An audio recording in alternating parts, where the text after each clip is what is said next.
What's up? What's up? What's up? Lindy Enzone is in the building and he's in the green room. Welcome to the show. Thank you for coming on.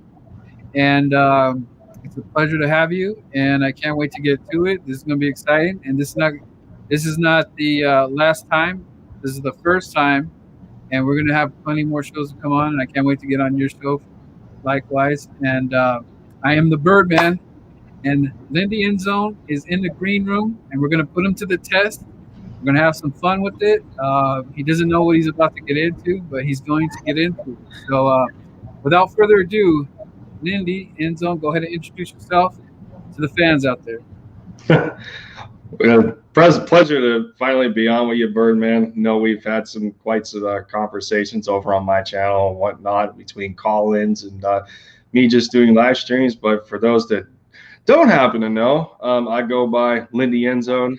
I used to have a slogan. Where I'd be like, Lindy Enzone for the touchdown, taking the lead for the Eagles, one video at a time. But ever since I picked up Dallas Mavericks content, I do the NFL and the NBA for my respected favorite teams. And you can find me on Twitter under the same handle as my channel. And yeah, so that's pretty much it. All right, and real quick, when did you start actually your lives and doing some content? When did that start? I had like a how do I want to say it? I guess after years of being in the community of YouTube and watching other Eagles content creators, most notably the veteran celebrities, as I call them, in Lord Brunson and Philly 500, Joey Shakes, and the trio of the Battlebirds podcast with Philly Talk or Philly Mike, Gate City Sports, and Philly Fresh, guys like that. About 6 months ago, I created my own channel because that's the thing about sports content communities on YouTube is that everybody has their unique flavor to them. Even though sometimes opinions may be the same, it's just cool to have that variety. For us to blend together and talk about one thing that connects us all. Connects us all together. And yeah, my hobby and love for making content just grew from there. So it's been about 6 months. Big Play Slay is in the building. What's up, my man? You are still continuing to do that hard work out there and always continue to support the content creators out there. Man, I love that logo too. I mean, who doesn't like to see that? Keep grinding out there and stay tuned. Like the stream, share it, help us out. And fly Eagles fly. And we got another guy coming in right here, George. What's up, my boy? Another West Coast fan right here. And he'll be joining up in Vegas. Speaking of Vegas, are you going to be in Vegas, Lindy? Are you thinking about going out there for the Raiders game? I thought about it possibly. I personally have never been to Las Vegas. I would probably be the one to. No better time. I know. I would personally be the guy that would prefer to go to a game that's closer in location. Specifically, I may hit the when the Eagles play the Carolina Panthers, since it's the neighboring state to Tennessee. That would so I probably would hit that game more so Vegas just to be money conscious, I guess. Yeah, even though I'm 3 hours away from Vegas currently, my bank account and my pocketbook is going to be extremely affected. But it's just like so hard not to be there. They're actually. E-Rock and them, I don't know if you're familiar with them, they have like this whole setup thing, and it's going to be at Planet Hollywood, and basically you're going to pay the price, but you have like exclusive bar to yourself, just the Eagle player or the Eagle fans or whatever, exclusive bar Friday night, and then Thursday, and then Friday they're going to have like Magic. John Dornabos is supposed to be there, so he's supposed to be doing some cool stuff. Saturday he's gonna have like they're gonna have like the whole show, like a whole full on magic show, and you know, along with that, there's gonna be 97.5. So there's gonna be the radio host there. John Kincaid is gonna be there. There's gonna be Eagle players there. It's just gonna be a sea of green in the casino. And I'm gonna do my best to bring you guys like the coolest videos.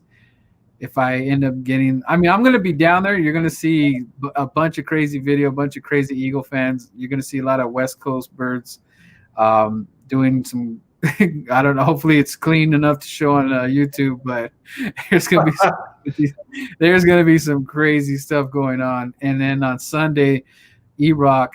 Shout out to E-Rock. He's going to be DJing a pool event Sunday tailgating. So, I mean, the excitement, the thing. I'm like, if you're able to make it, dude, like, in my age, it's just something I got. Like, we don't play the Raiders that much, and just to see all my Eagle fans, and it's just going to be East and West together in a sea of green, taking down the Raiders. It's just going to be an epic thing, and it's like I got to be there. It's gonna, I got to represent, and if I'm in there with all the guys and stuff, like if I always wanted to meet John Dornabos. Like he's one of my favorite Eagle players, even though he's not like a wide receiver or a defensive back, but he is just like, and God bless his soul. I mean, I don't know if you know his story, but it's a sad story that what he went through, and then he nearly lost his life when the Eagles traded him. He goes to Saints, and he does all the surgery stuff, and it's just amazing. And what's crazy about John Dornabos is my hometown, Corona, there's a pizza place called Lampos Pizza, and his parents, the ones that were taking care, I don't know if it was his aunt or so, they actually ate there, and they know John. So John actually knows my, where I was grown up. So if I do get to meet him, I'm going to talk to him about that. And he just seems like the coolest guy. Like, he seems like if me and you saw him in person, like, he would say, "Hey man, what's up?" And we'd be shaking hands and high-fiving and all. And he just seems like he's that real of a person. And I can't wait to meet him. The only Eagle player I've ever met in my life is David Akers. And the reason why I met David Akers is because he actually he speaks like at church events and stuff. And he happened to do an event in my backyard at this huge church in the high desert over here. And my friend said, "Hey man, David Akers is going to be in your hometown." I said, "What?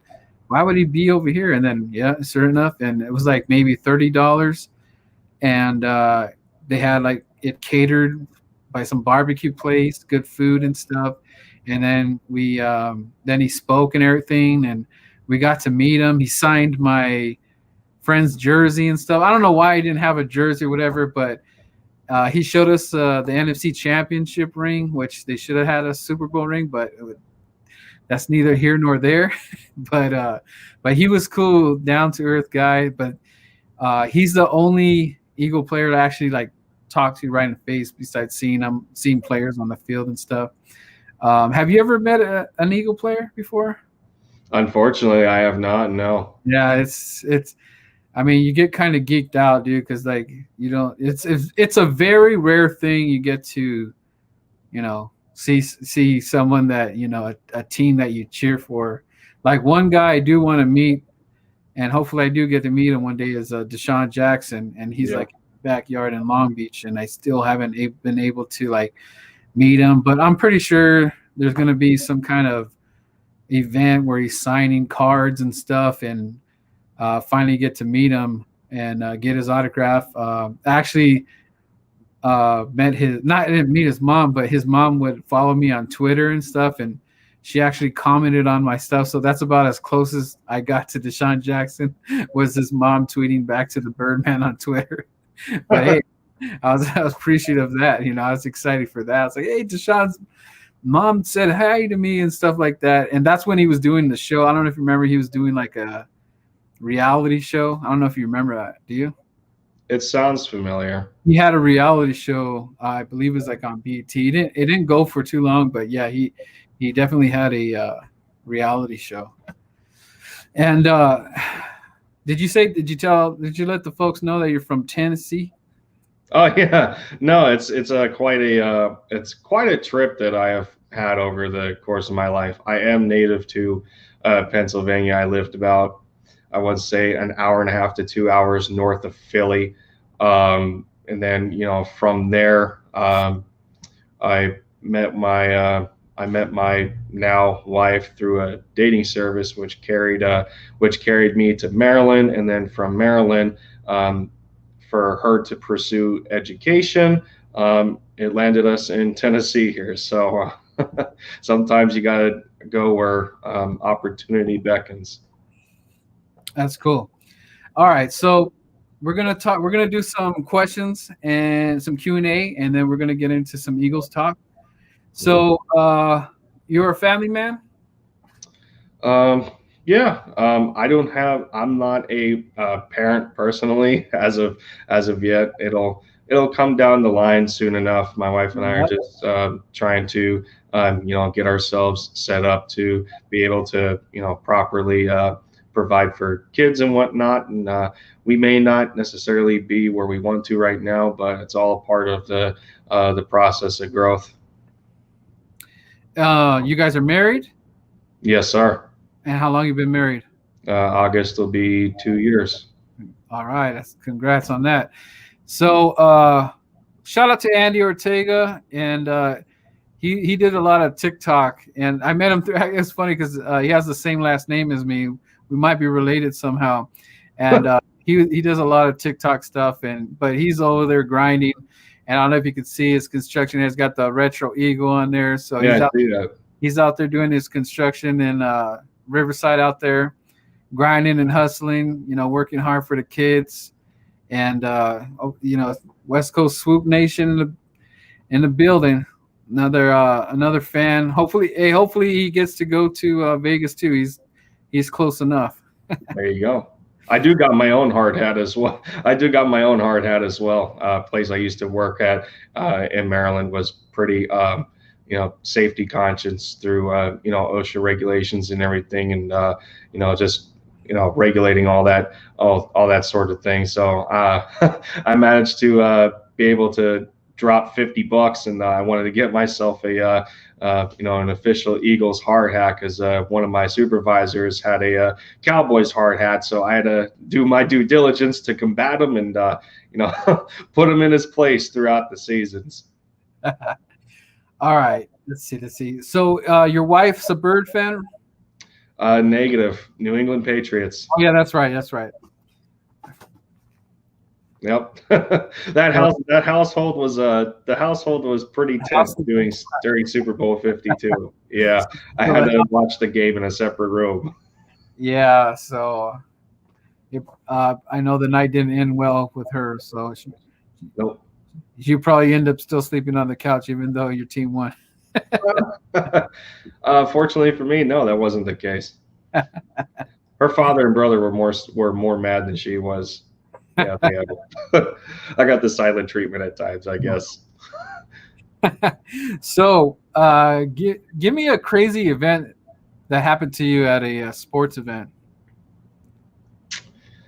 Who, if I can remember off the top of my head, I don't think it was necessarily crazy. It was more so through prediction. Um, After my wife and I had our wedding, our honeymoon was in Georgia. There was a resort down there that we went to that was about an hour or so, I think, outside of Atlanta. So one of the things on my bucket list was going to an Atlanta Braves baseball game. Managed to get to one. It was a an experience I'll never forget. That day, I called that Ronald Acuna Jr. was gonna crack a dinger, and I think 2 innings in the bottom of the third, he managed to crack one. So it was a cool experience all around. We ended up beating the Mets that day, so it was one of the best days of my life, no doubt. Sweet. So we got Andy over here saying that his girl's a Cowgirls fan. Man, Oh, jeez.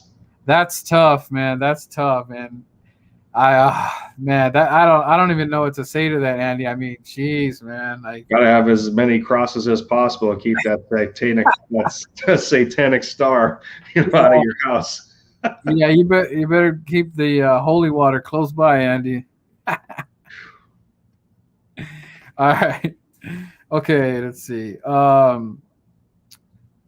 So how did you become an Eagles fan?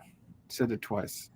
Well, I don't think it was. I don't think it was more so me through choice of becoming an Eagles fan. My father is a huge fan of the Eagles, and growing up in the household, I was clothed as a toddler in like legitimate Eagles uniforms with like not so much the pads, but I had the jersey and the pants and the helmet and everything. So they suited me up pretty well over the years as a kid, and then my fandom pretty much stuck from there. Shout out to Pops, man. Raised you right. Yeah, definitely did. All right, here's a fun one. I'm five for one. Let's see what happens. Does pineapple go on pizza? For me, no. You had to, huh? You had to let me down, man. Let me down. If it's so I'll put it this way: if it's a Hawaiian and you throw some ham on there, then yeah, it's okay. But pineapple itself, no, I can't do it. Yeah, yeah. That it doesn't as long as it's on there, so it's a go. Then it's a go for you. Because Sometimes, sometimes. yeah, because if you completely can't have it touch the pizza at all, then it's a no. So you're actually a pineapple dude then. So I'll take that back. I'm Hawaiian six. luau is actually better than just a regular Hawaiian. Throw some bacon on there too with that ham. It's tastes pretty good. All right, let's see. Um, you're stuck on an island, and you get to have two personal. No, no, I'm sorry. You get to have two items and one personal item. What would they be, and what would the personal item be? Because remember, you're trying to survive as long as you can. So what's in the mind of Lindy? Two items and a personal item. Ooh, geez. Um, Man. You gotta survive. You gotta Yeah, survive, I know. man. That's way out there. It's no relation to anything that we're doing whatsoever. It's just throwing out a random question. Ooh, I would have to say, to help me survive. If it's an island, you would have to think aircraft would go over top of you. So, like a set of flares. All right, so Um, so a flare gun, right? Pretty much, yeah, that would help. All Yeah, right, maybe a flare gun. that's fun. Uh, That's fun. I would have to have some. Well, depends on the scale of the island. I mean, you would think that you'd want either hunting equipment or rations, to keep you going. And personal thing for me. Hmm. Some survival. Oh, so you would bring like that space food, huh? I don't I mean, I don't You got think so. to you just Canned got to goods. add a little bit of water, and you got to meet a 3 course meal. That's right. No, I think canned goods would Actually, work. that's a pretty good idea. Canned goods would probably work. Yeah, as long as you don't need a can opener. What's the personal item? Personal item, uh, I don't know. Personal item would for me would probably have to be any sort of Eagles gear. So in case I pass, somebody would know I was an Eagles fan. So, Pretty okay, cliche, but it makes sense. so what? Okay, so if it was an Eagle jersey, which Eagle jersey would it be if it's your last jersey? What jersey do you want on to represent? Hmm. I have at least six. So um probably one of my Deshaun Jackson jerseys. Yeah, I got two of them. You're representing big time. Yep. Okay. Definitely. Yeah. All right. So this one's gonna be the little tester for you that we are talking earlier. So you are on a boat. You could save one. You could throw the second person in a life jacket, and the third guy, is gonna be drowning. Dirk Nowitzki, Luca, and Steve Nash. So let's. Oh man. Uh, Who's coming on the boat with you, man? well, in the case of me throwing a life preserver, then you would technically be able to save two people. So I would have to go Dirk and Luca. Only one's gonna wear it. The draft is gonna be strong. The other guy's drowning. So would it be Dirk? Dirk's getting the life jacket, Yeah. and then Yep. who's coming on the boat? Nash. No, it would have to be man. Well, let's say I'll bring Dirk on the boat. I'll give Luca a life jacket, and then Nash would have to drown. Unfortunately, if I yeah, I was thinking in the back of my mind if I would have to take it from a basketball perspective on on what these players do. Luca can do almost what Nash can, not to his level, but playmaking ability. Then yeah. Sorry, Nash. I hate to do it to you, man, but you're gonna be sleeping with the fishes. Well, he did when he did when he left Dallas. So it is what it is. He had his time as a Phoenix Sun, and he flamed out on the Lakers. So Okay, so and he's keeping Cunningham on the island when they go pick him up, when they pick up his body. He's going old. He went old school on ultimate weapon. Yeah. Let's see. Okay.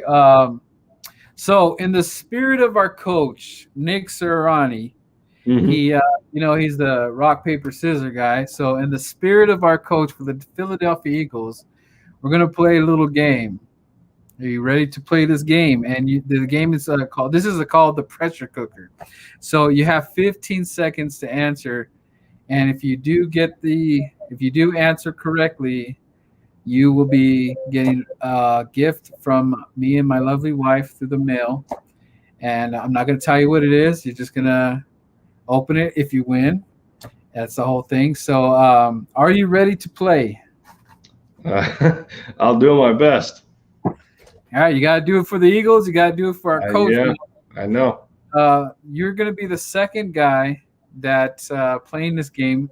Mr. Gail Saunders, which was playing earlier, he nailed that thing. I told him, give me 5 cereals with no fruit in them. And he was I didn't know a guy knew that much about cereal. I mean, I guess there is a lot of cereal, but when you nail it down so you're not knowing that there's fruit in it, you're pretty good. Okay, without further ado, let's see. I'm going to get the stopwatch ready here on the phone. Okay. At the end of the question, that's when I'm going to start the time. So let's see. Let me give you a. Okay, you ready? All right. Okay, give me 5 magazine titles. 5 magazine titles: Game Informer, People, IGN, Hot Rod, and Auto Trader. Bam, dude! Right? Wow, you made it right on, dude. Wow, geez. Congrats, man! Wow, that was Good pretty deal. good, man. You froze for a little bit, but you just picked right up, man. I was thinking of magazines I used to have as a kid. I was big in the Hot Rod magazines, and Off Road is another magazine I used to have. Like anything involving cars and trucks, I had quite a collection of magazines I used to just go through. So I was trying to remember stuff back in my childhood. Yeah, man, this guy, I'm telling you, you know what? That's just like good vibes, dude. Like, so in the spirit of Nick Sirianni, that's the kind of, energy I feel he's bringing to the locker room. See how Hmm. like you just went for it. So I gave you something and you're like, you still went for it. Some people will buckle under the pressure because when you ask someone a question like that, your mind goes blank. So the fact that you picked it up, that's really good, man. So I mean, it happens though when you get stumped on something, it's terrible. So this is another question we talked about earlier. Well, it's Hmm. not necessarily a question. So you said you're pretty much a fan of heavy metal, and what was it? How did you say it? What kind of metal? It was. Well, it's funny because metal, in its evolution has branched off into a bunch of different genres, and into the newer school you get, like for instance, the new metal category, you'd find bands like Disturbed and Killswitch Engage and stuff like that. But like it's just all about like how the music is recorded, through instrumentals and vocals and everything. So I'm big into what's called metalcore and djent. Yeah, that's a new. So like, could you use any of that music or was it Dejent, like in a hype video for the Eagles? That you seen that where it's just like, or could you use it in the gym? If we were in the gym lifting weights, is it that type of music that pumps you up? Like you're just like Oh yeah, you punch yeah, the it wall. is. Uh, Yeah, it pretty much is. I know people that have Godsmack in their playlist and stuff like that. Some of that that good that good hard rock coming up in the late '90s, early 2000s, that sort of thing. So it's a lot of it's a lot of adrenaline pumping sort of stuff. so we're down pretty much to the Q&A of my Q&A, and give me your top five bands. As we talked about, I got so many because my vocabulary of bands has expanded since I've grown into the genre. But I have to include Disturbed and Godsmack as two of them because they really set the tone for what I personally have gotten into over the years. Periphery is very good in terms of the genre of djent metalcore. August Burns Red is another one. They're a Pennsylvania native, I think, out of Lancaster. So for Um, those living in Pennsylvania, I mean, you've probably have heard of August Burns Red before. Fit for a King is another good one of mine, but there's plenty more. But those are five that I can pick off the top of my head. that's cool. Um, out of all those bands you listed, who do you think is the most popular? The most popular is, to me, clear. It's clearly Disturbed.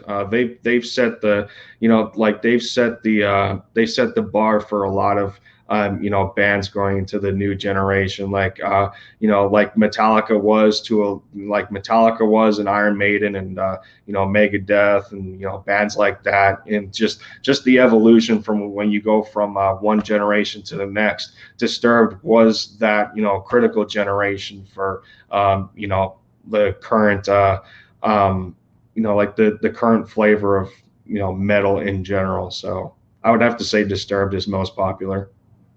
Yeah, I definitely heard them around, and commercially, like commercial wise, and concert wise, I do hear that name a lot. All right, man, that was fun. Let's see where we're at. So PFF came out with that list, and what? Yeah, I already see shaking.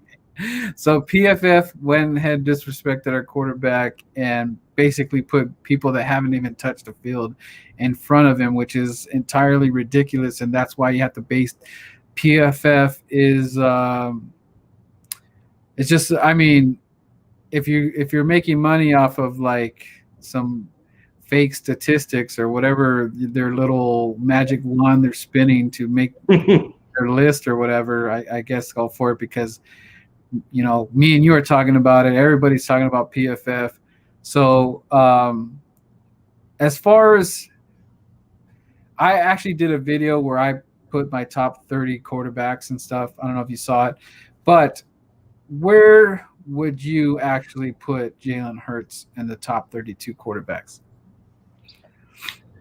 Ooh, I have to be like you have to be fair, and you have to be objectively fair in this, in this consideration, because not only the fact that him being the second worst graded by PFF, not only is that, well, really, to me, I take that as a good thing more so a bad thing, because you know this sort of thing, these are essentially preseason grades, like they don't necessarily matter. um, Ooh, I almost had to sneeze again, but like in terms of these quarterback rankings, like we don't exactly know how these teams are going to look towards the start of the year. We don't know who's making the rosters, et cetera, et cetera. So it's a lot more speculation. It's a lot more narrative driven, and sometimes in that regard, it plays, it plays a bit of favoritism, like who's going to be the easiest topic to talk about, like where you place some of these quarterbacks. And it's easy to place Jalen Hurts at 31 because of the lack of experience, and he was 1-3 in his last 4 games. But when you contextualize a lot of it, it's also the external factors. Like, one thing I say a lot of is that what Jalen Hurts went through is saying, like, one man's trash is another man's trash. So he sees throughout that whole season Carson playing as bad as he was, and then like 13 to 14 different offensive line rotations in 16 games. And in no way, shape, or form is that kind of occurrence natural, or it's not natural, and it's not the standard to how you want your football team to perform when you have to go through that many substitutions. So it so for me personally, I'm not bothered by it. I take this more as a positive, because the bar is set so low for Jalen. Nobody expects him to be good, and that's good for him to silence a lot of the doubters, a lot of the haters, and you put us at the bottom. We thrive on the underdog mentality, and so. But if I had to be objective but fair Yeah, with this, this how you're gonna tell us is like this is through the eyes of you. yeah, Uh, we're strictly going on how you feel looking at all the quarterbacks 1 through 32. yep. Not we know the numbers, we know the statistics, but the feeling, where do you put him at? So, like, go ahead, number wise. Number wise, if I had to put him somewhere for this year, going into this year, I would have to put him around. Um, I would have to put him around the number of average. So I would say at least anywhere from 16 to 20 range. I don't want to put him too high, and I don't want to put him too low. So kind of a middle ground would be fair until we see what he can do with some stability on the football field. Yeah, I have him. I have him pretty close. I have him actually ranked at 17. Hmm. So like let me just give you my quick top 10 real quick. So number one, I'm going with Tom Brady, simply because he just won the damn Super Bowl. I don't care about his damn numbers. If you're going to the Super Bowl, you're obviously doing something right, and then you win it. So you can't tell me anything different. Tom Brady's number one, and I hate the guy. Number two is going to be Patrick Mahomes, just because he was just in the Super Bowl, and him and Andy came up with a terrible game plan. Andy came up short on that game because there was a way to win that game, and you got to hand it to the coaching staff on Tampa for just like they just walked up to Andy Reid and just smacked the gum right out of his face, and Andy had no answers. He kind of was doing the whole water book thing. He was trying to get in the green notebook and trying to see if he could find a play to match, but it was a game of chess, not checkers. And Andy Reid and Mahomes came up short. Yeah. Number three is going to be Aaron Rodgers, because he was in the NFC Championship and he should have been in the Super Bowl, but blew it. Russell Wilson at 4. I got Lamar Jackson 5. Deshaun Watson, if he's playing, 6. Justin Herbert, 7. 8 is Ben Roethlisberger. 9, Kyler Murray. And number 10, Josh Allen. Now, that's just strictly, I mean, the Steelers, even though, I mean, they blew it up against the Browns. They just straight up just blew it. I don't know how you give what 27, 30 points unanswered like to the Browns right off the get. So until Ben Roethlisberger retires and he's not playing, I have to give it to him because that's one thing I wish we kind of illuminate. I'm trying to be like the way the Steelers are being ran and that the coaching staff is staying together for so long. It's just something I mean, we were doing it with Andy Reid, but there was a lot of controversy with, McNabb and T.O. and there's just that stuff didn't work out. And then Andy Reid was just having bad seasons where he just went 4 games. And then the thing, the whole dream team thing, there was just a lot of dumb things that were just not going right. And, Andy finally won that ring, which sucks for us because here goes a coach or player that goes to another team, wins the ring, and we're here stuck with no ring again. And that was the Philadelphia Eagles coach. It seems like we always find ourselves in some sort of like we're always like stuck in the mud. And we have the right things to get out of it, but we just find ourselves stuck in the mud. And the Philadelphia Eagles, we're stuck in the mud again because of Carson Wentz and what had happened with him, the relationship with Doug, the rumors that Howie and Jeff Lurie are kind of putting their hands like they're in the sauce too much. Like one guy say no, one guy says yes, and then they're like this. And it's just nothing but like getting stuck in the mud. Somehow, some way, the Eagles have to hit the reset button and we have to ride this thing smooth. And one thing that's bad for us is that we still have Howie Roseman. Like he's like this sore on our back that we can't get rid of.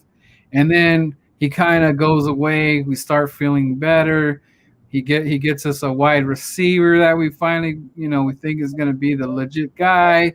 So we're kind of putting that heat lotion. We're kind of like, we still got that sore in our back. We're, makes us feel good once in a while. Then it'll come back. It's like, so I thought Howie would be in the hot seat this year, but I don't feel that way after they picked up Landon Dickerson because I feel the pick of getting him kind of prolonged Howie to stay a little bit longer because now we have to see if Landon Dickerson is this stud, this Pro Bowler, this Hall of Fame that we're making this big old deal about this guy, and he hasn't even touched the field, and we already put him on a pedestal like it's deserved. Like if he does this, and if he stays healthy, and if like one thing that I'm definitely tired of is I'm tired of ifs. We need people to play the game. Brandon Brooks, he is a stud. But if you're a stud and you cannot play the game, then what good are you to us? We can't keep having studs in the building and they don't touch the field. What's the point? That's like having a garage full of all these. You got a Lamborghini, you got a Rolls Royce. We have top of the line cars. Well, you just don't use them. They just sit in the garage. What's the point of having all this talent and it's just sitting? So that's like the negative side of it. I'm not trying to like make this a negative thing, but this could happen to us. This could just be like worse. Jalen Hurts can go out there and everybody could be right. He's a horrible quarterback. Fumbles. He's throwing interceptions left and right. and we have another Carson Wentz in our hand. So then we're going to be put in the back burner, and we're going to have to use our draft capital because guess what? The Eagles have to get another quarterback, and then we have to hit the reset button one more time, and the Eagle fans are going to be in agony once again. And then the next guy that comes in, we're putting all our banking that they chose the correct quarterback once again, and it's just like this thing could go that way. But my feeling is that Jalen is gonna be he is gonna be enough where he can make this work, and we can get us into a Super Bowl with this guy. I'm not saying this year, but if he is who I think he's going to be, we're going to be close to the Super Bowl within 2 to 3 years. Hey, it could be the following year because realistically, we just need 8 games. 8 games might get us into the playoffs. I'm not sold on Washington that they're this high-powered team and all that. I mean, Fitz Magic. I mean, okay, yeah, he has good games, but is he the one that's going to take him to the mountaintop? I don't believe that. Daniel Jones, is he going to take him to the mountaintop? I don't believe that. I mean, the guy's had plenty of weapons. You don't know what Saquon's going to be. He might be a bust. Miles Sanders, he might be a bust. If he gets injured one more time, if he is down for at least 8 weeks, I'm sorry, man. I'm done with Miles Sanders. There's no way. There's no way. What is he going to do? We're going to wait another year for him to be a 1,000 yard person. That's just not going to happen. Like Miles Sanders, he better not get hurt, not even for a month, because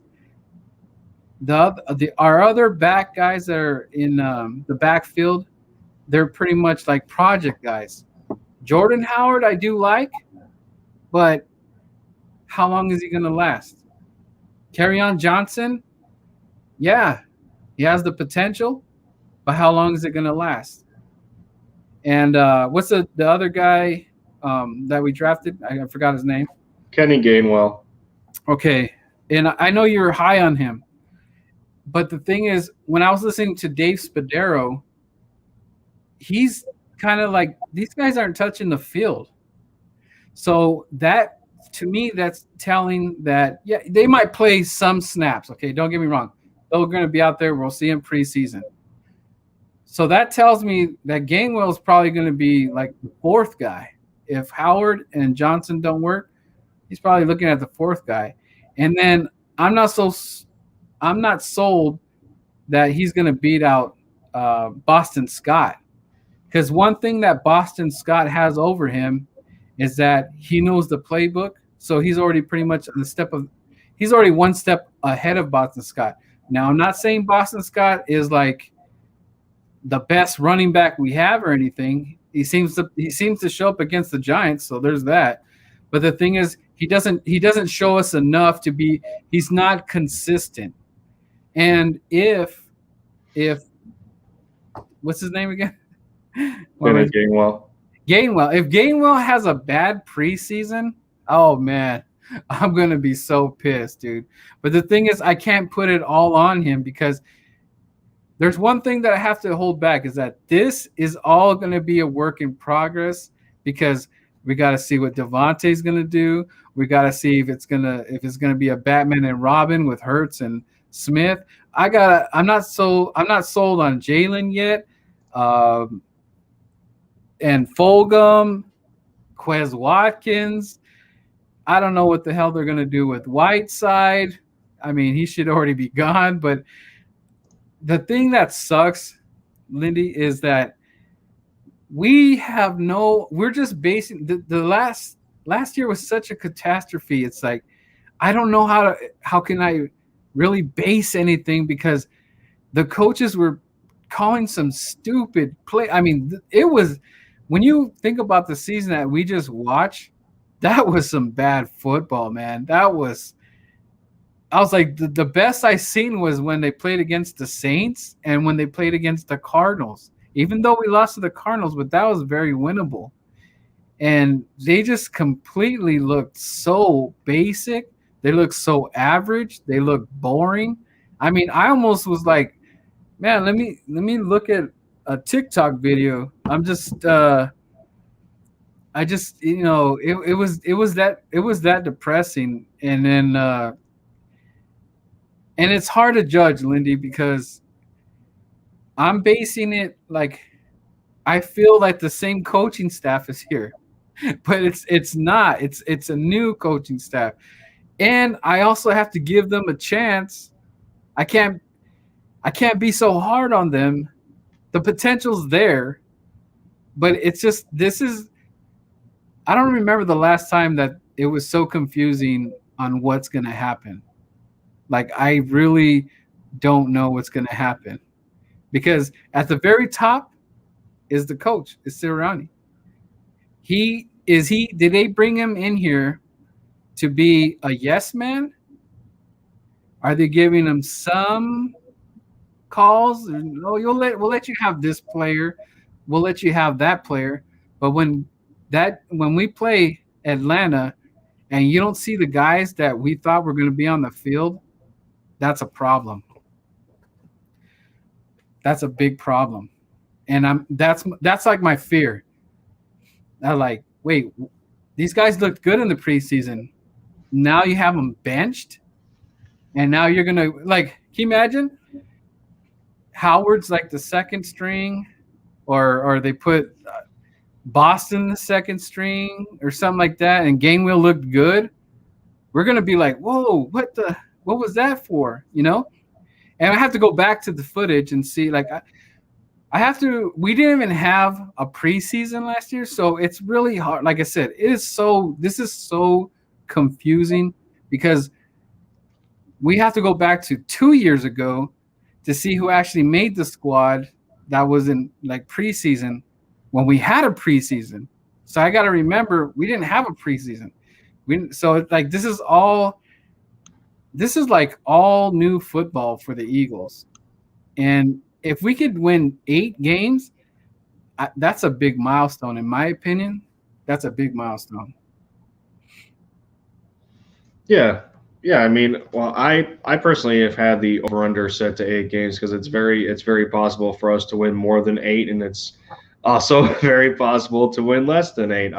The most well, without sounding delusional here, which I still feel that this is definitely doable. I had the Eagles winning at most 11 games. So best case scenario, I've had 11-6, and worst case scenario, I have had 7-10. So like both spectrums are very possible to me. I'm not going to be the one to say that Philly's only going to win 5 games, because then if that's the case without without the element of finding out as to how competitive they look in facing these teams. If you were one to say that we'd only win 5 games, I can't imagine that people would even consider having any more faith in the coaching staff. And they were brought in here. They were brought in here for a reason. They were brought in here because of the amount of intellect that they have.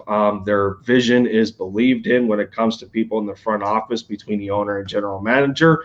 So there's a lot of optimism to be had here, in my opinion. It feels for the first time that we actually have a direction on this football team that we're striving towards from a goal perspective. We look at the start of the 2020 season, where it was a matter of having a bunch of having what seemed to be a bunch of imaginary positions on the coaching staff, where we brought back Marty Morningwig to do this little thing, and Rich Scangarello did this little thing, and then Press Taylor was promoted to like being the passing game coordinator on top of the quarterbacks coach. And there was you just didn't have a definitive sense on what the Eagles were doing last year. And now that we're a little more traditional in terms of Here's the head coach. Here's an offensive coordinator, defensive coordinator. That's it. Special teams coordinator. That's it. Defensive line coach. That's it. Minus the assistants. But that's where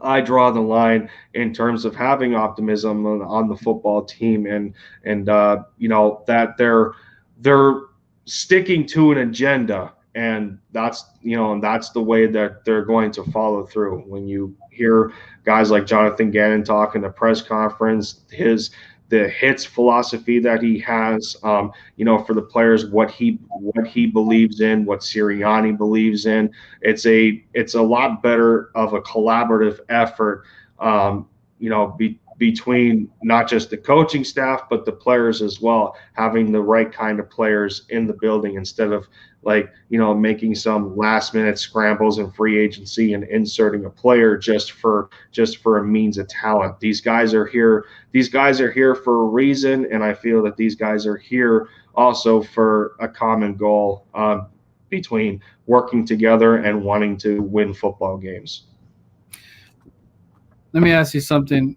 Okay, when Chip Kelly was on the Philadelphia Eagles, he was like adamant about Howie Roseman not being involved in, I don't know what the hell they did. They made him a freaking secretary of, I don't know. I don't know what the hell is Yeah. maybe I don't know what the hell, but I go back to that, right? Okay, so Chip Kelly, so that was about like 2 or 3 years with Chip Kelly? I want Three. to say it was, yeah, I want to say it was 2013, 3 years. Okay, so 3 years of no Howie Roseman, right? And there was some pretty idiotic move. Like, no, it wasn't some. There was an idiotic move. Was you Yeah. got rid of Deshaun Jackson? That was the most stupidest thing. And I mean, I was salty for. I think I was salty for the whole summer. I was pissed, dude. I was so pissed. And then you go and let Shady go, and I got even more pissed.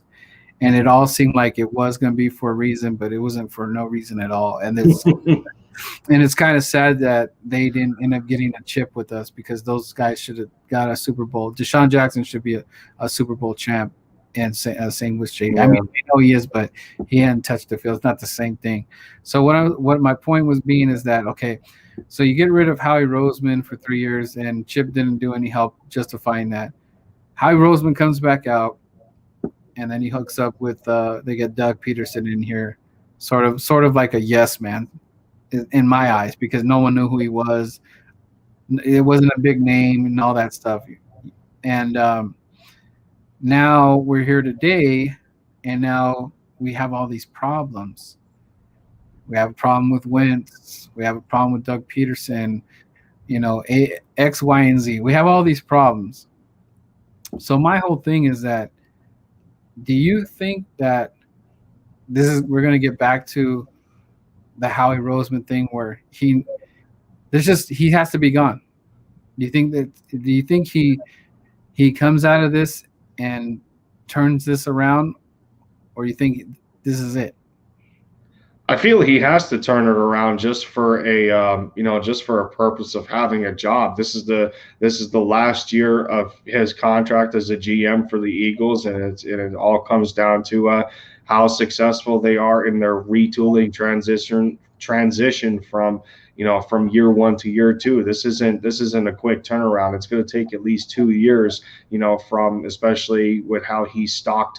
He created a stockpile of draft picks for 2022, and one of the simpler trades for a corner, he used the 2023 sixth round pick instead, and stuff like that. Where he's good. He's good when he's utilized for the right reasons, like in terms of contracts and working with money, and even some transactions through trades. It's just where it's just the issue where he gets in over his head too much, and is too involved in personnel decisions, especially concerning the draft. But at the end of the day, it's like he almost has to turn it around for the sake of his job. But we may never know for how tight his relationship is with Jeffrey Lurie. They may even have a deal under the table without anybody knowing, and they may have created their own. They may have created their own. Like qualifications for him to be able to get his contract renewed, but that's not the here nor there. But Yeah. So yeah, pretty much, if Howie, I would say I feel like it would be kind of lucky because if this all works out and if Jalen Hurts is the man and Smith is the man, Rager is the man, I mean, if me and you were to play Madden and I have that team, I mean, I'm going to come up with some hell of plays and I'm going to score a hell of a lot of points. Okay. So if this works, he's going to end up looking like a genius and made us all look like fools. And the him picking Jalen Hurts, second round pick, when we look about it, like we thought it was all idiotic. yeah, If what I'm saying happens, this man's gonna look like a genius, and we're gonna look like a bunch of idiots. But the thing is,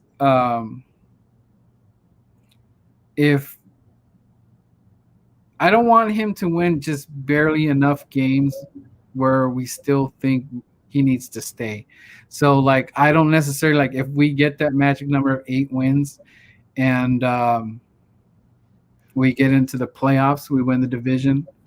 Like I'm gonna be like besides myself because like if there's like things that he just did that annoyed me, but the talent overseeded that, like it's gonna be kind of tough for me. But it's like it's like this thing either it's gonna go really bad, like we're gonna win, like we're gonna go like 0-4 right in the beginning if it's like that bad, and then yeah, we're gonna go get our new quarterback, and I'm gonna be sad because I'm gonna be like, dude, we're hitting the reset button again.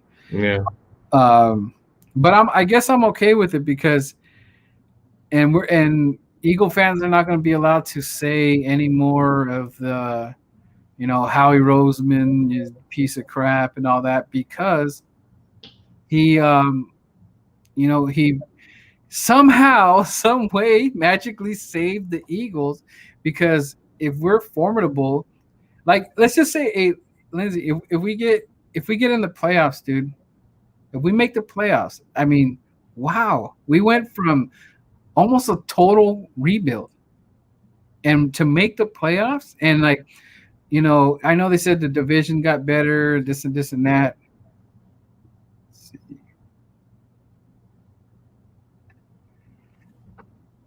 Huh. Yeah, man, I sent that out. I'll send you the tracking. Make sure you get that. Thanks, man. I must see where it's at. Maybe it's still not there, depending on how far you are. yeah. The one thing that I would love to see and hope for is that when it comes to Jalen Hurts being the quarterback of this football team, and at the end of the day, I feel the fans care more about the success of the football team. Not so much to who's in the building, as long as they don't cause that kind of detrimental turmoil that causes losing seasons every year. It's more about the success of the football team. Like we've seen us win in Lombardi, and we're just hungry to get back to where we were and wanting to start that kind of quote unquote dynasty that was started when we took down the juggernaut that was Tom Brady when he was on the New England Patriots. But for me, when it comes to Jalen Hurts, the one thing I want to hope for is that they give him almost as equal of a chance as they did in the rookie season of when number 2 was still here, when he went from his rookie year to year 2, because this is essentially the same situation. You have a rookie head coach, you have a rookie quarterback. You give them a chance in their rookie year, see how they do, And if the faith is still there in them, then yeah, you can move forward. The only thing that could have possibly happened is that the Eagles could have let go of Frank Reich, but Doug Peterson vouched for him and he stayed, and the rest is history. So I just want Jalen Hurts to get as equal of a chance going into year two as number two for the Colts did from his rookie season to year two. Yeah, and as far as the division goes, yeah, everybody's putting Dak at the top or whatever. Mm-hmm. But the two playoff wins or whatever you want, I think he has two playoff wins. And his yards and all that, so with 4,000 yards and all that stuff. But the thing is that you can have all the great numbers, but at the end of the day, you haven't even gone to the NFC Championship. Mm-hmm. Even though Dallas has all the weaponry, they have better weapons, they got better names, they look better on paper and stuff like that. I'm not sold that Dak is just going to go out there and light it up. I mean, look at Carson after that injury. He looked like crap. And you can't tell me that they're just going to, how do you say, just going to feed him to the wolves and he's going to be running. He is going to have to stay in that pocket. And he's going to be it's going to be the opposing defense. You don't think they know that? They know you're not going to run. They know you're not going to be Russell Wilson or who else? I mean, Mahomes runs, but not that much. Russell, Lamar, and I don't even think Jalen runs that much. When you look at his runs, it was just to get first downs. I didn't think that was like. I mean, he did run a little bit more yards, but if the field is open, go for it, dude. If you have 40 yards of green, go for it.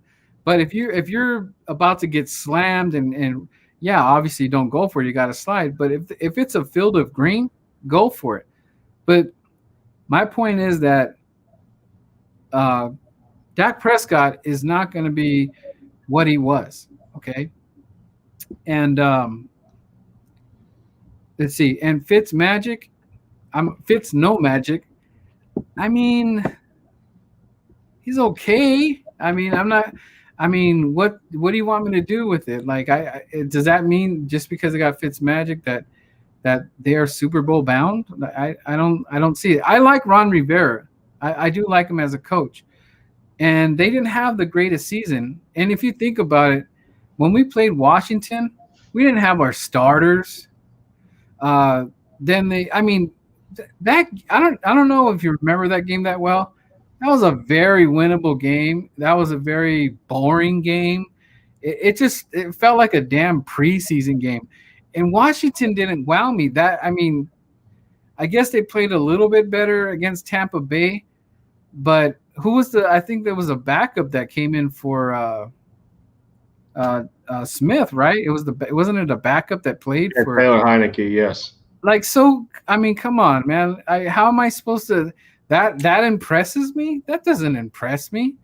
And the Giants, yeah, I guess you could say they're a little bit better, But dude, we won you guys as horrible. You were one of our wins, and we were horrible, And it always seems that the division plays down to the division. If one team is really bad, then we're just all bad. Like it's ridiculous. So you have pretty much the same team. Yeah, you got a little bit better in the backfield as far as defense goes for Dallas, but you still have the same offense. And when the offense came out last year, they weren't doing so well. I mean, they won a fluky game against Atlanta on that stupid onside kick. I mean, do you think? I mean, does that scare me? You guys are, wow, you won a game on. Come on, like, why are they acting like Dak was lighting it up, tearing it up? And and it is true, Dak gets a lot of garbage yards. He for the first two quarters, he comes out like crap, and then like everybody starts relaxing. The third, fourth quarter, everybody's taking their foot off the pedal, and he is getting those garbage yards. But what do you want us Eagle fans to do with it? What do you want me to do about it? Like, you want me to praise garbage yards? He has to, He has to win the game. Okay, like garbage yards, that doesn't mean anything. If you're, I mean, it's a ridiculous stat. Whatever, you got 1,000 yards because nobody was trying, and it's truth. Like if Jalen did that, okay, we're down. It's 34-7, right? And we're getting our butts kicked, and then Jalen's like, "Oh, I'm gonna throw for 300 yards in the fourth quarter because we need 3 touchdowns." I mean, do you think I'm really gonna give a flip about it? Am I gonna be like, "Ooh, did you see Jalen? He threw for 300 yards in the fourth quarter because we're down freaking 4 touchdowns." Like, I don't care about that stat. And the thing is, like, I don't see why they're so excited for the season, knowing that this is we got to see if he's even healthy, dude. Like that, Mhm. his leg freaking snapped. His foot came off, dude. Like a horrific injury like that. Wentz, Wentz didn't even have an injury like that, but Dak did, and he's supposed to be better than what Wentz was when he came back. And Wentz wasn't the same after that because he didn't really want to run out the pocket like that no more. He just like, I'm not doing that. And after that injury, and yes, they're saying that he was on the way to have the similar numbers and all that, but I didn't see it. Like I didn't see the same game from Carson Wentz after the injury. I just didn't. Although all the little razzle dazzle he was doing, it just went away. He just it. I mean, and it's sad. And he. I thought he was going to be the franchise, and we're going to see him for at least 10 years. And here we are today, and now we're seeing the second round pick to lead this franchise. And he does have leadership skills. You could tell he's poised. They feed off his energy. It's just like when you meet a YouTuber that has all this energy, it like makes you better. Like you feel like when I see like Pablo Gary, he gets so amped in his YouTube. Yeah, yeah, that's right. And then when you get in your like conversations, you have a really good conversations. Like I have to bring you how I feel about players, and I have to listen to you too because we're helping each other make sense Mm, of things instead yeah, of I could be like, yes, yes, end zone, yep, yep, that's right, totally right. Yep, you're right. It would be boring, like and yes, yes, sir, yes, yep. If there'd be no content. It's like these guys are boring. They agree with everything. So the thing is, it's like I knew people were calling me crazy. I knew we were going to beat the Saints. Oh, everybody on TV. Oh, this is a blowout. This is going to be a walk in the park. But I knew his energy, and I knew they fed off of it. And that's if you bring that same energy, that's how we're going to win those games. yeah. Well, they failed. They failed when they overrated Taysom Hill as the backup to Drew Brees when they didn't have him in that game, and I think it's funny where we were with Jalen Hurts, and by we I mean media, in regards to like who he is as a person. Like, did they forget like the type of system and the type of you know the the disciplinary attitude that he has developed over the time that he was in that program at Alabama, and then he takes himself to Oklahoma wanting his own football team, and then he puts up numbers that were deserving of a spot as a runner up for the Heisman Trophy.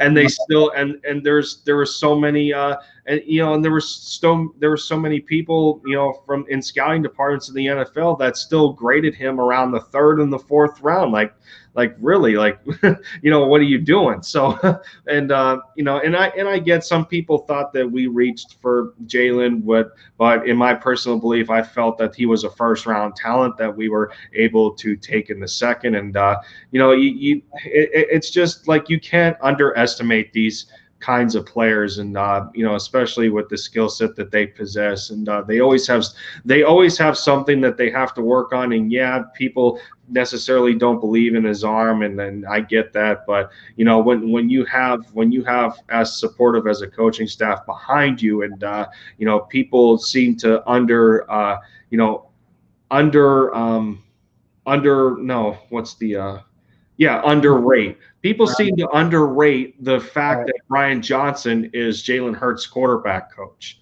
The Brian Johnson has known Jalen Hurts for years on end since he was a child, and wanting to recruit him to multiple schools, and Jalen Hurts said it in his press conference, like this was meant to happen. That on the Philadelphia Eagles, like he was meant to come here to be with Brian Johnson. So like the amount of chemistry that this team is looking to build upon. I just I don't see where I don't see where the kind of low expectations are coming from. Like there's something building here that we necessarily haven't had to this kind of extent, and there's definite reason for optimism. Yeah. And that's why we're here, man. And just this is, I mean, I talk about all aspects of what could happen. Yeah. Sometimes people get upset about it, but it's just a feeling, man. I mean, I'm pretty excited because I believe, man. Like I don't know, I just have that feeling. Like I don't know, I just feel that this is going to work, dude. I'm like, I don't like I said, you can call me crazy, but I just have a feeling that these pieces to the puzzle are going to come together, and I'm excited about it. And I don't know if I need to like take a step back and just wait it out, or I'm so antsy. I just like, it's like you want to open the new toy or the new game that just came out. And I gotta, it's like kind of like, because I want to go to the Raider game. I'm counting down the minutes and days. Like I already feel like I'm there. So I'm already, and speaking of that Raider game, there's gonna be so much Eagle fans there that I'm already calling that we're gonna win that game. I just feel like I don't believe in Derek Carr. I think he's just an average quarterback at best, and he hasn't touched the playoffs. And that's what Carson Wentz is, an average quarterback as well. Because to be the man, you got to beat the man, and you gotta win some games in the playoffs. You at least, end zone. You at least got to go to the NFC Championship before I could say that you're one of the top 10 quarterbacks in the league, right? I mean, an average why do I have to give an average quarterback so much praise? Yes, you have great numbers. You can have all the greatest numbers. But if you're not in the playoffs, you're not in no championship games or in the Super Bowl, I can't give it to you. I can't say you're a Hall of Famer. Like Dan Marino, awesome quarterback. Never won a Super Bowl. Not one. And it's a shame. And that happens. And that happens a lot. To me, and I said this before, I don't think Carson Wentz will ever go to a Super Bowl. Ever. I don't believe in him. I just don't see it. Just because you went to a different town, I don't know how you just become a believer, because you had us believing. I mean, we all believed you were the franchise quarterback and you were the leader, but you failed miserably. You failed. Like you completely fell apart. You weighed every negativity, anything negative, you weighed it up, and you just no turning back. You just took it and like, hey, I'm out of here, guys. Like, I'm out of here. Like, okay, you're out of here. All right, then goodbye, dude. Like, see you later. And it's just unfortunate because we should not be actually having this conversation, but we are, because that's what happened. It's a it's a shame. I mean, we all loved him at one point, and that's what makes it worse. But at the same time, there's a big factor in what led to his demise, in my opinion, is that yeah, some of the situations that he was, some of the situations that he was exposed to weren't exactly ideal, but in the same breath, you're you're allowing those kind of situations to bother you, and sometimes that's a sign of mental weakness where you don't have that complete belief in yourself to be able to overcome those kinds of things. Like, did he really have to let the competition of Nick Foles behind him for a couple of years bother him? I don't think so. Did he have to let the pick of Jalen Hurts bother him the way that it did? I don't think so. And I mean, but at the same time, could the organization have done more for him in terms of putting people around him? Yeah, they could have. I mean, some of the stats he recorded, proves it. Like, 2019, he throws for 4,000 yards without a single receiver over 500. I mean, that's Yeah. one thing that tells you right there, like the lack of talent that was around him. Now, that's not to say that a lot of the that's not to say that some things were his fault in terms of the amount of fumbles that he's accumulated over the course of his short career of only four years at that point. But when it boils down to it, there's fault on both sides. But at the you know at the end of the day, somebody allowed themselves to collapse, not want to take the high road, and dig themselves out of the grave, saying that there's still hope left, and I have faith that we can carry this out. That's one thing that didn't happen. And can you imagine, Lindy, if let's just say we didn't Carson stayed with us, and he was going to go into the season like this, dude, we would have been in for another disaster, dude. We would have had one more year of complete crap football. And man, you want to talk about being pissed off as an Eagle fan? We would have been livid. And somebody had to answer. Two people unfortunately had to answer for it. And it's just like, when I think about it, when I what I said was, when Nick Foles won the Super Bowl, they should have signed him to 2 years and let Carson stay in the backfield. And guess what? Yeah, you would have had to pay Nick Foles all this money, right? Okay, for 2 years or whatever it is. I don't care. Give him whatever he wanted for the 2 years.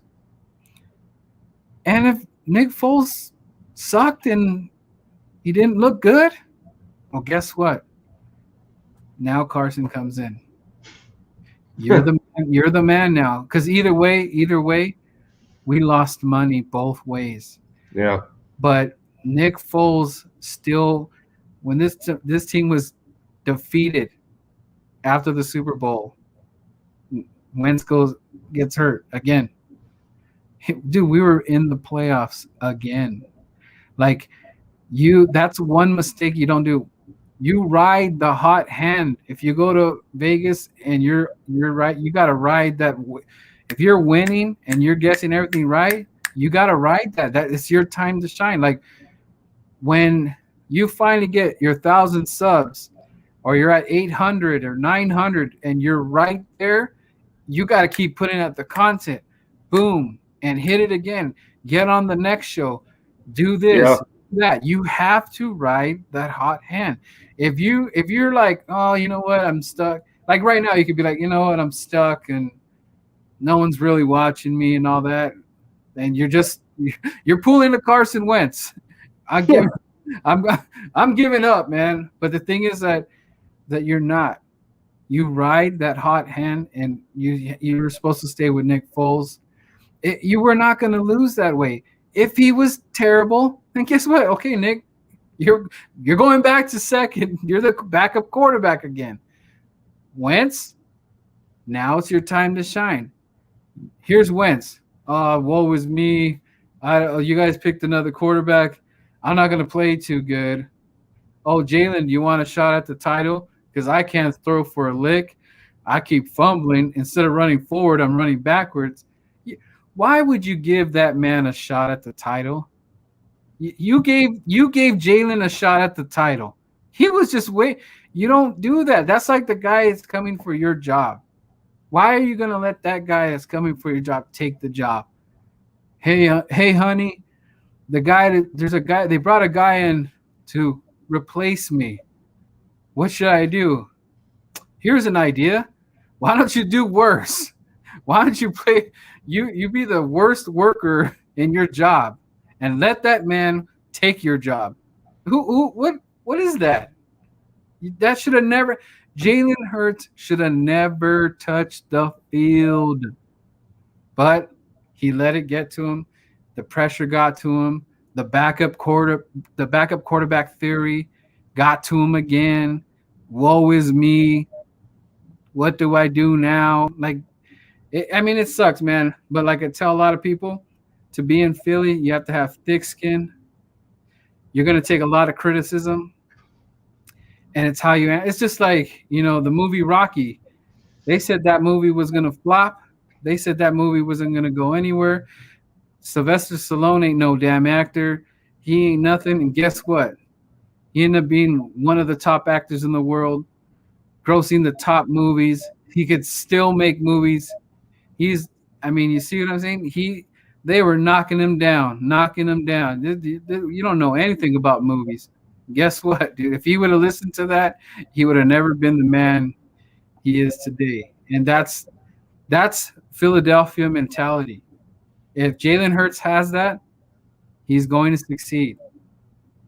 Yeah, Carson admitted to it at one point anyway. I think it was either I don't think it was in a press conference, but I think it was when he starred on the Pat McAfee show when it was closer to when he first got traded, and Pat wanted to talk to him because he's an Indianapolis Colt now and everything, and he even admitted to the fact that the culture of Philadelphia is he said it's different, and and he said it's not for everybody, and and stuff like that, and I mean, like if you want, that's what I'm saying, but that's where you need to,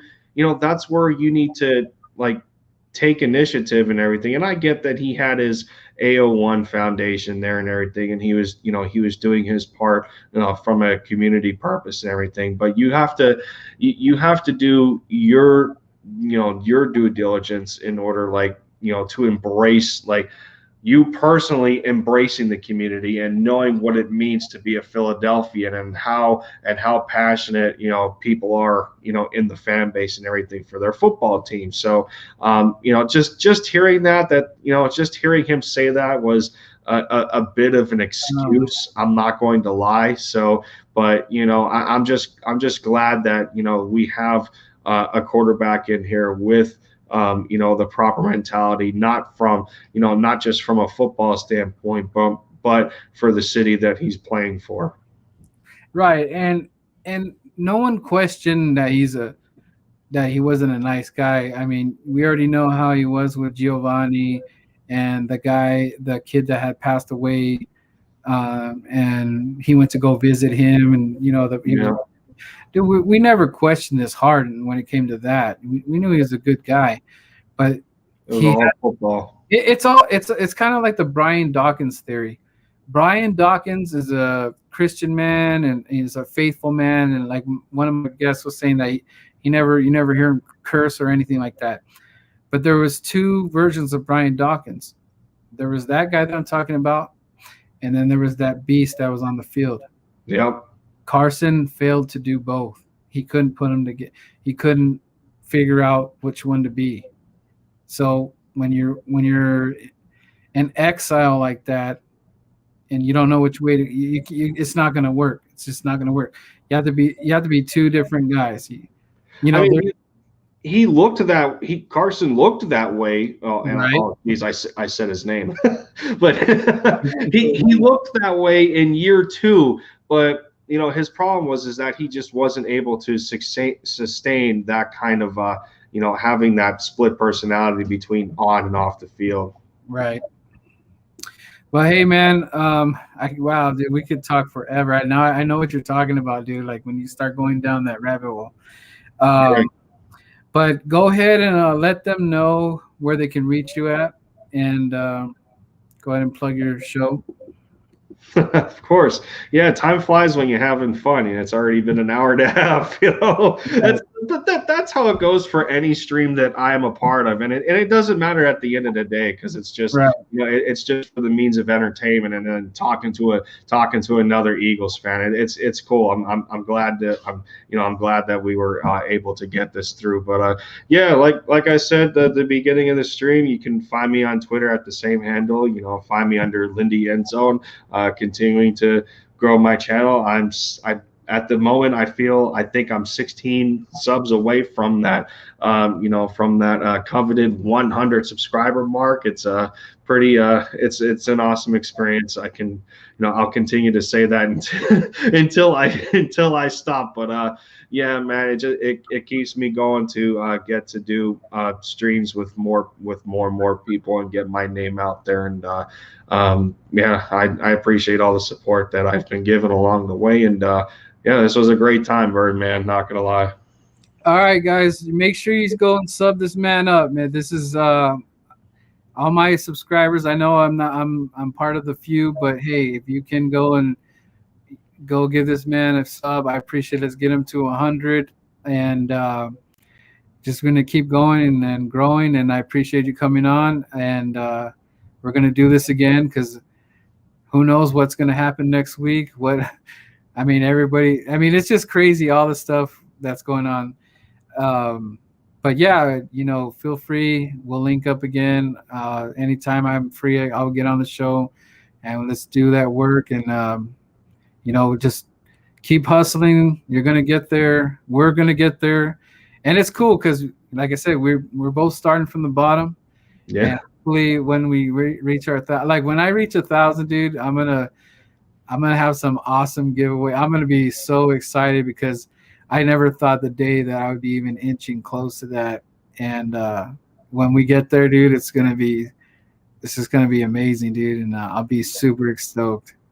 I'll even be that excited at 100 subscribers. It just is what it is. Yeah, you're gonna get there, man. You're gonna get. Yeah. We're gonna do this together. So everybody, go sub up my man, and it's always fly Eagles fly, and we'll see you. Go Birds.